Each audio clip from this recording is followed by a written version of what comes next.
சுட சுட ஆவி பறக்க பஞ்சு போல் இட்லி, அதுக்கு காம்பினேஷனாக சுள்ளுன்னு பீர்க்கங்காய் சட்னி எப்படி செய்யணும்னு பார்க்கலாமா? அதுக்கு முதல்ல ஒரு பீர்க்கங்காய் எடுத்து ரொம்ப சீவாமல் லைட்டாக இந்த மாதிரி சீவி எடுத்துக்கோங்க. அப்புறம் இந்த ஷேப்பில் கட் பண்ணி எடுத்துக்கோங்க. மீடியம் சைஸ் ஆனியன், ஒரு தக்காளி, ரெண்டுத்தையுமே கட் பண்ணி எடுத்துக்கலாம்.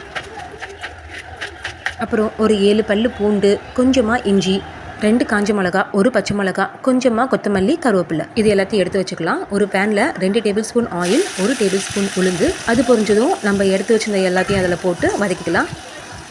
அப்புறம் கொஞ்சம் சால்ட், 1/4 ஸ்பூன் மஞ்சள்தூள், இதையும் போட்டு வதக்கி எடுத்துக்கலாம்.